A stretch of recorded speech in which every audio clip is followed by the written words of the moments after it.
Olá, queridos.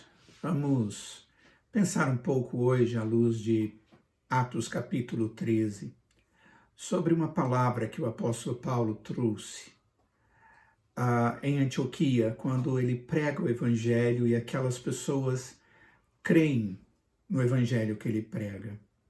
Ele diz assim: perseverem na graça de Deus.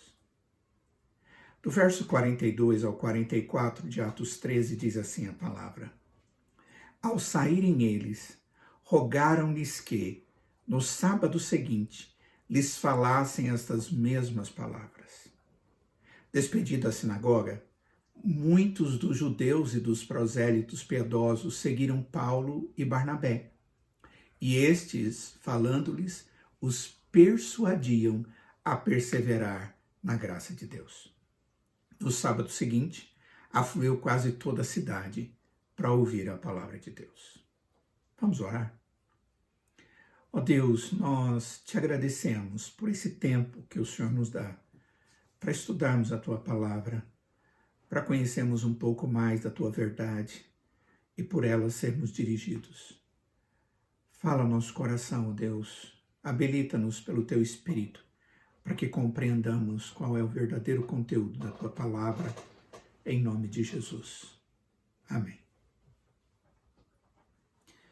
Bom, queridos, o contexto da passagem que nós lemos, desses 3 versos, é a primeira viagem missionária de Paulo. E ele vai, nesta primeira viagem dele, pregar na sinagoga. O assunto dominante da sua mensagem, que é pregada na sinagoga, o tema é graça. E ele faz isso de uma forma bastante clara para aquelas pessoas. Havia um grupo de judeus ali, e ele tinha que falar de tal forma que eles pudessem compreender o conceito de graça dentro do conteúdo que eles tinham da verdade de Deus até aquele tempo. Então, ele vai para o Antigo Testamento primeiro. E a primeira coisa que ele mostra é a graça de Deus no Antigo Testamento. Paulo mostra no verso 17 que Deus os escolheu, eles eram um povo escolhido por Deus, e eles eram escolhidos por graça. No verso 18, o texto mostra que Deus os sustentou, suportou aquele povo por graça. No verso 19, Paulo vai mostrar que eles receberam uma terra do Senhor, e receberam essa terra por graça de Deus. Deus lhes deu juízes por graça. Deus levantou Davi, um homem segundo o coração de Deus, que não tinha nenhum valor em si mesmo, mas Deus o usa com graça e por graça. E depois no verso 23, ele diz que Deus trouxe o Salvador também por graça. A partir daí ele aponta para Cristo Jesus e mostra que a graça está na própria pessoa de Cristo, em toda a sua obra, tanto na sua vida, verso 26 ao 29, na sua morte, como na sua ressurreição, os versos 30 ao verso 37. E que Paulo mostra aqui é que a palavra da salvação foi enviada por graça. E era exatamente essa palavra da salvação que ele estava levando àquele povo. E dessa forma, ele anunciou a graça de Deus. E desta forma, as pessoas compreenderam a respeito da graça de Deus na pessoa de Cristo Jesus. Se nós continuarmos a ler o texto, nós vamos perceber que houve uma reação de um grupo que aceita o evangelho, que vai ser favorável ao evangelho. Dentre eles haviam judeus e muitos judeus.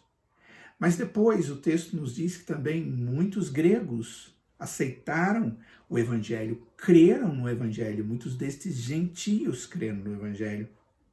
E elas estiveram tendo uma atitude correta, aceitável, favorável ao evangelho. Contudo, um grupo não gostou. Alguns judeus não gostaram e eles incitaram outros, e inclusive pessoas poderosas, para serem uma voz contrária a Paulo.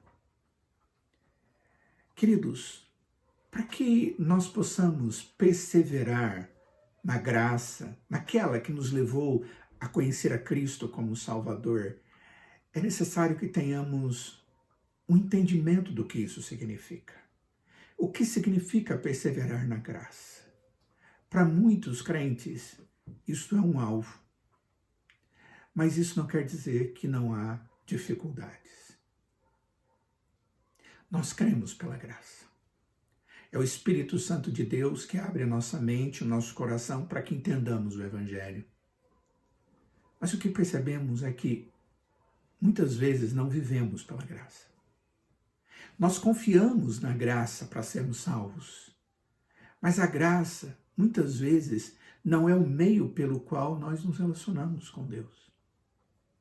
Há uma relação muito mecânica, sem dependência.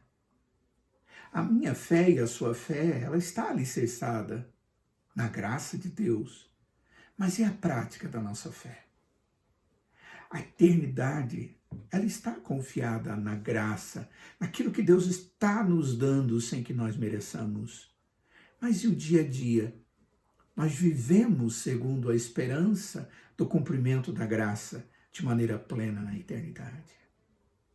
E é exatamente por causa disso que é importante nós entendermos o que significa perseverar na graça. E creio ser esta a razão que levou Paulo a dizer para aqueles crentes: perseverem na graça do Senhor. Nós devemos procurar respostas das implicações da graça na nossa vida. Antes precisamos compreender o que significa isso. Por que é tão difícil viver pela graça? Talvez possamos ter algumas respostas e pensar um pouco a respeito disso. Creio que isso acontece porque somos nascidos e criados sobre a perspectiva de uma heresia. E a heresia de que nós é que buscamos a Deus. E que nós é que somos capazes de tomarmos as nossas próprias decisões e tomarmos os nossos passos em direção a Deus e de sermos capazes de nos mover em direção ao céu.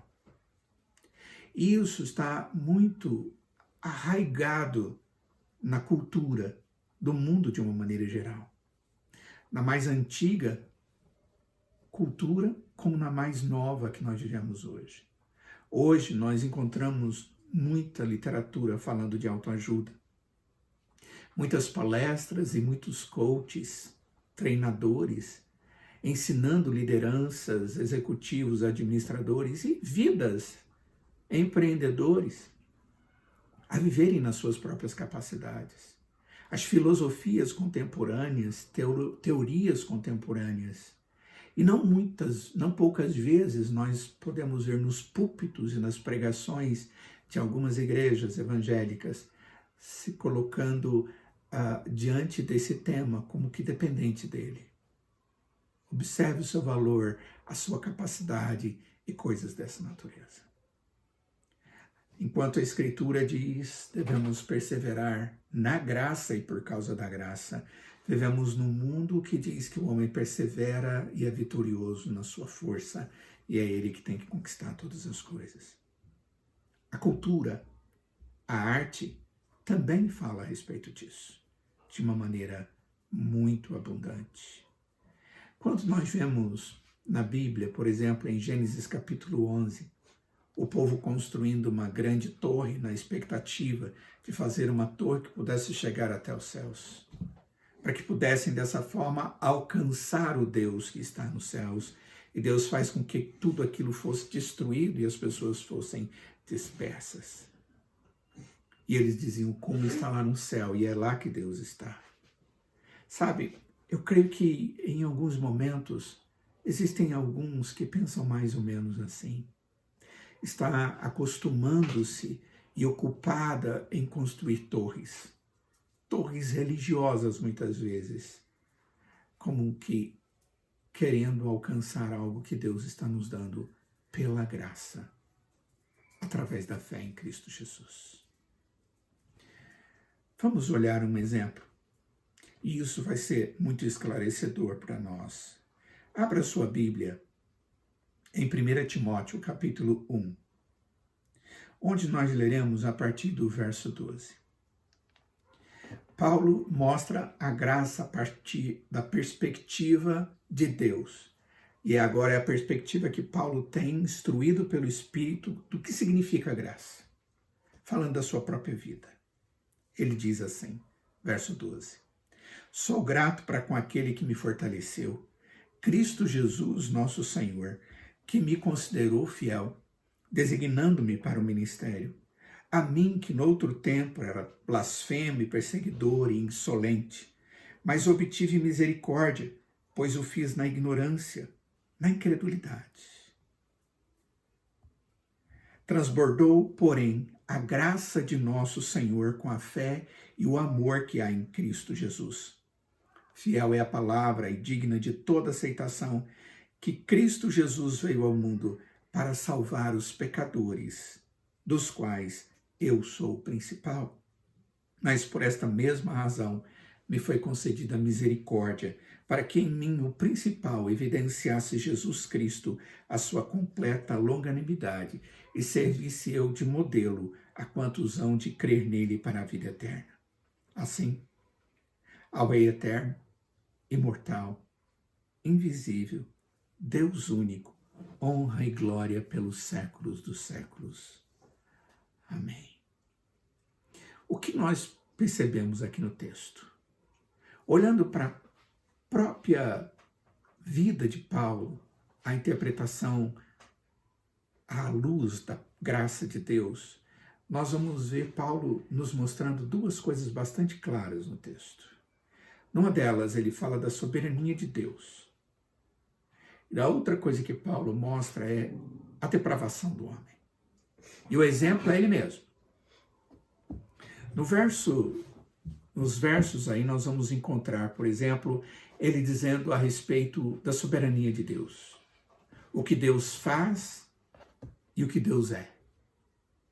Ele diz, Deus é Deus maravilhoso, Deus é o Senhor, nosso Senhor. O Deus que se mostra na pessoa de Cristo Jesus. E eu sou grato a Ele.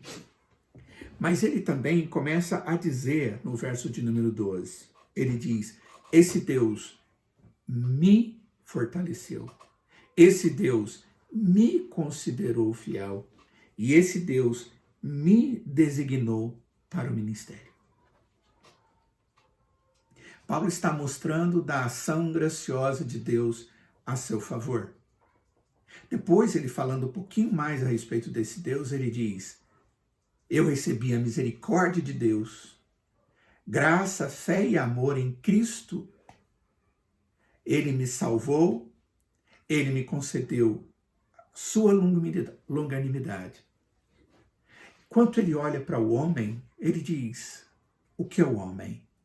Olhando para si mesmo, Paulo diz, blasfemo, ou seja, aquele que difama Deus, perseguidor ou caçador dos crentes, insolente, ou seja, aquela pessoa que fere deliberadamente, que é orgulhoso, ele humilha os outros.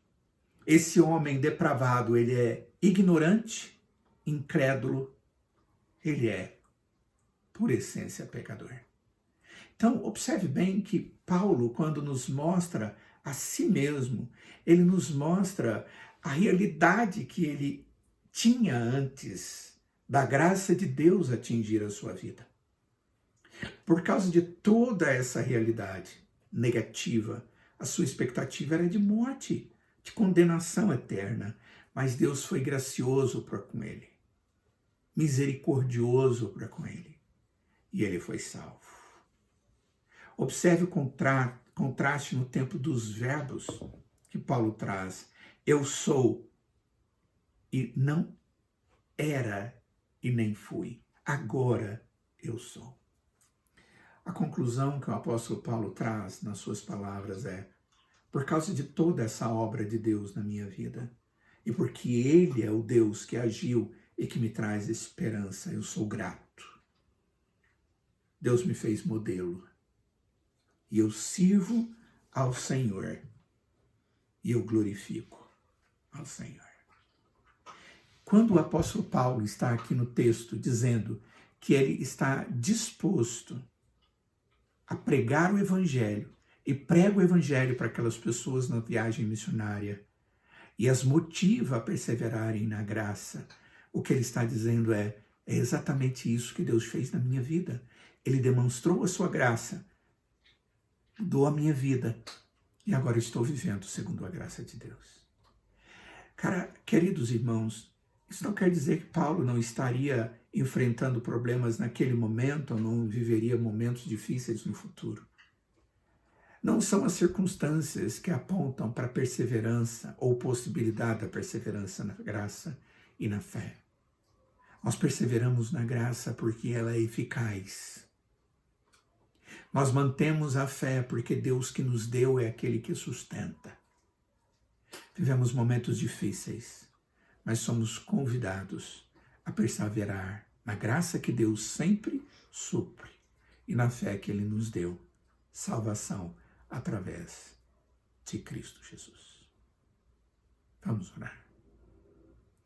Ó Pai, ensina-nos, ó Pai, a perseverarmos naquilo que o Senhor já nos deu, na sua graça. Que a fé que um dia o Senhor abriu os nossos olhos, coração e permitiu que tivéssemos, é aquela que deve produzir uma vida santa, segundo a Tua graça. Por isso, Deus, queremos andar no Senhor, segundo a Tua orientação, segundo a Tua graça, para o Teu louvor e a Tua glória, em nome de Jesus. Amém.